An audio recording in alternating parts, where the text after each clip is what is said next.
ঢাকা বিশ্ববিদ্যালয় কেন্দ্রীয় ছাত্র সংসদ ডাকসু কর্তৃক আয়োজিত নারী শিক্ষার্থীদের জন্য ঢাকা বিশ্ববিদ্যালয়ের প্রথম যে গণ ইফতার আয়োজন, আমরা সেটা করার চেষ্টা করছি।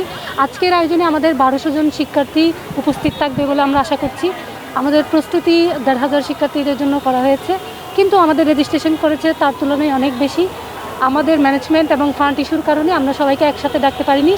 আমরা চেষ্টা করছি খুব দ্রুত সময়ের মধ্যে বাকি যারা রেজিস্ট্রেশন করেছে আজকে ডাকতে পারিনি তাদেরকে নিয়ে আরও এরকম সুন্দর আরেকটা আয়োজন করার আর কি।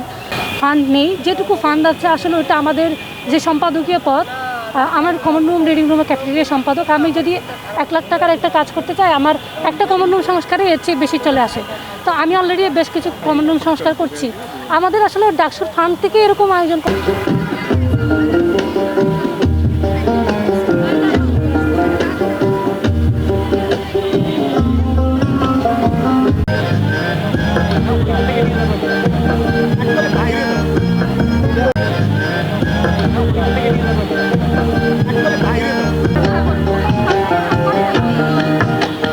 শহর সেজেছে দেখো নতুন করে, মিনার হেসেছে এই প্রেমের ভরে।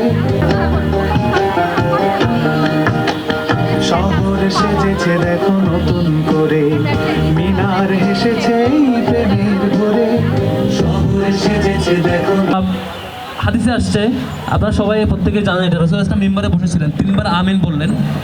তখন সাহাবীরা জিজ্ঞেস করলেন, ইয়া রাসূলুল্লাহ আমিন বললেন কেন?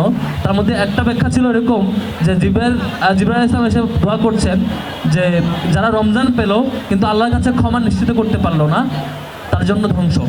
তখন রাসূল ইসলাম বলছেন আমিন। অর্থাৎ ধ্বংস কামনা করা হয়েছে এমন যেসব ক্যাটাগরি, তার মধ্যে স্পেশাল একটা ক্যাটাগরি হচ্ছে যারা রোজা পেলো বাট আল্লাহর ক্ষমা নিশ্চিত করতে পারলো না। তো আমার কাছে মনে হয় আমরা কখনোই এমন ব্যক্তি হতে চাই না যে ব্যক্তি আমরা রমজান পেলাম বাট আল্লাহর পক্ষ থেকে ক্ষমা পেলাম না, এমন দুর্ভাগ্যবান ব্যক্তিদের অন্তর্ভুক্ত আমরা হতে চাই না। আল্লাহ রাব্বুল আলামিন আমাদেরকে ক্ষমাপ্রাপ্ত ব্যক্তিদের অন্তর্ভুক্ত করুক, সেটা আমরা চাই। আর ইফতারের আগে সার্বক্ষণিক দোয়া এবং জিকিরের মধ্যে থাকলে প্রশান্তি পাওয়া যায়, বরকত পাওয়া যায়। তো আমরা চেষ্টা করব রমজানে যত বেশি ভালো কাজের প্রতিযোগিতা করতে পারি। আর ঢাকা বিশ্ববিদ্যালয় হচ্ছে একটা পরিবার। এখানে আমরা যারা আছি সবাই আমাদের পরিবারের অংশ।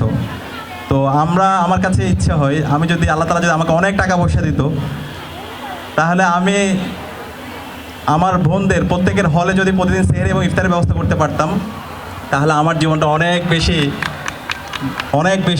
বেশি হচ্ছে আমার জীবনটা গৌরবান্বিত হতো। তো আমাদের এই সমাজে অনেকের অনেক টাকা পয়সা আছে, অনেক সম্পত্তি আছে, কিন্তু তার জীবনে কাউকে সেহরি করানো অথবা ইফতার করার সেই সুযোগটা হয়ে ওঠে না।